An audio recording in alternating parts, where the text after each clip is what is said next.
আসসালামু আলাইকুম ওয়া রাহমাতুল্লাহ। দেশের প্রধান প্রধান দৈনিক পত্রিকাগুলো তাদের শিরোনামে যে খবরগুলো ছাপিয়েছেন তাই নিয়েই আপনাদের সামনে হাজির হলাম। আশা করি সাথেই থাকবেন।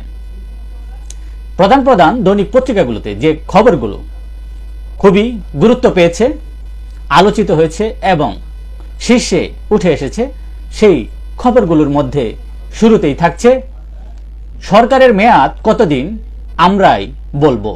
এখনো অন্তর্বর্তী সরকারের মেয়াদ নিয়ে সিদ্ধান্ত হয়নি।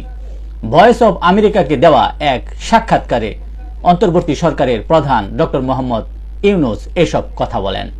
তিনি আরো বলেন, তরুণদের হাতে ক্ষমতা যাওয়া উচিত। যে সংবিধান আমাদের আছে এটা দিয়ে দেশ চলবে না বলেও তিনি মন্তব্য করেন। গতকাল প্রধান উপদেষ্টা ডক্টর মোহাম্মদ ইউনূসের সাথে রাষ্ট্রীয় অতিথি ভবন যমুনায় সেনাবাহিনীর প্রধান জেনারেল ওয়াকারুজ্জামান সাক্ষাৎ করেন। নোয়াখালীতে রাষ্ট্রদ্রোহ মামলা থেকে বিএনপির ভারপ্রাপ্ত চেয়ারম্যান তারেক রহমানকে খালাস দিয়েছে আদালত। তারেক রহমানের আইনজীবী এবিএম জাকারিয়া জানান, 2014 সালের 15 ও 17 ডিসেম্বর তারেক রহমান লন্ডনে বসে বঙ্গবন্ধুকে রাজাকার পাক বন্ধু বলে মন্তব্য করেন। এই অভিযোগে তাকে আসামি করে মামলাটি করা হয়েছিল। ক্ষমতায় গেলে দুর্নীতি করব না, কাউকেও করতে দেব না বলে জানান জামায়াতে ইসলামের আমির ডক্টর শফিকুর রহমান। তিনি আরো বলেন, হিন্দু ধর্মাবলম্বীদের উৎসব পালনে কেউ বাধা দিলে সেখানে প্রতিহত করারও ঘোষণা দেন তিনি।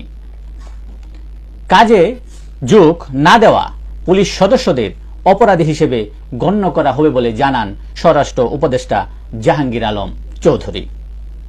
আলোচনায় ছাত্র জনতার নতুন রাজনৈতিক দল।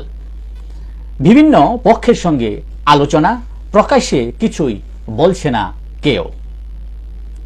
চট্টগ্রাম নির্বাচনী ট্রাইব্যুনাল চট্টগ্রাম সিটি কর্পোরেশনের নির্বাচনের 3.5 বছর পর বিএনপির প্রার্থী ডক্টর শাহাদত হোসেনকে মেয়র ঘোষণা করা হয়।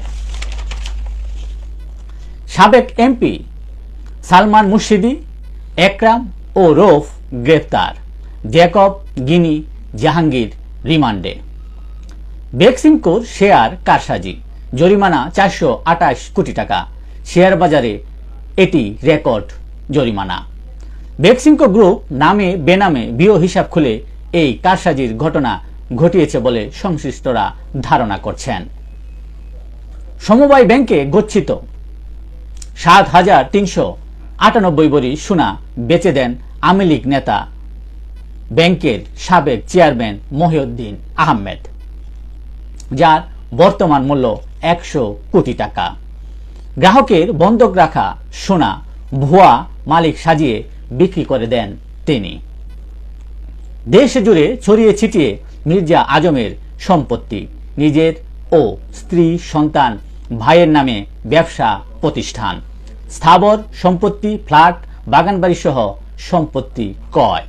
ছাত্রলীগ নেতার নামে জামালপুর শহর এবং বাইরে প্রায় 300 একর জমি।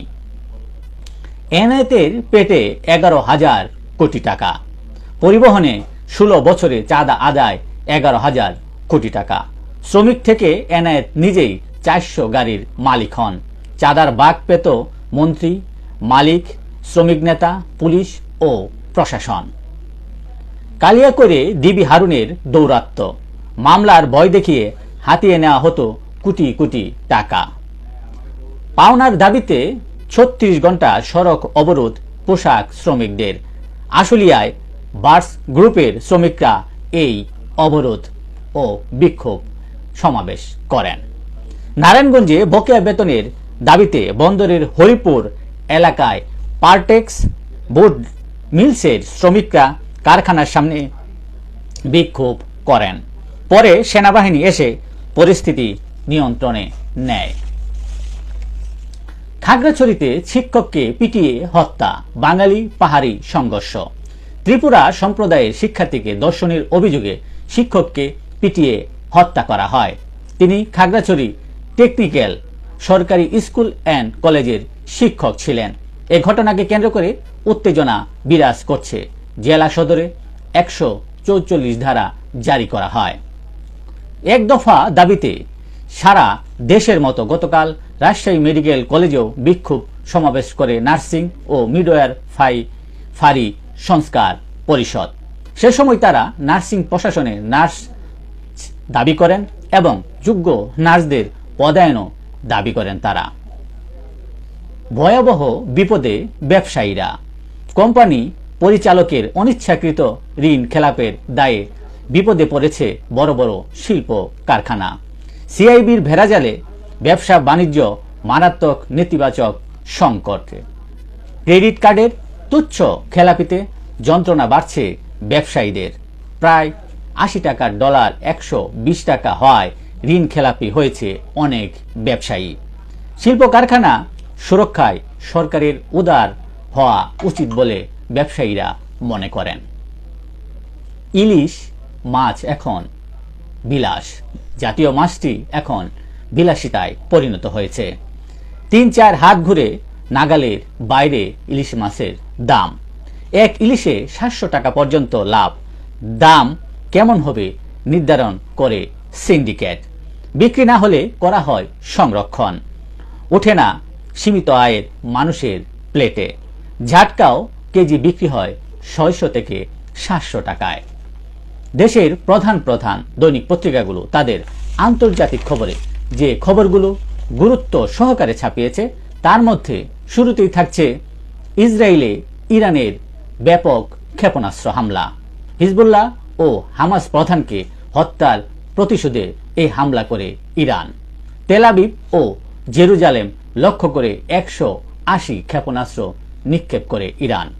বৃহত্তর যুদ্ধের ঝুঁকি। ত্রিমুখী হামলায় বিপর্যস্ত ইসরায়েল।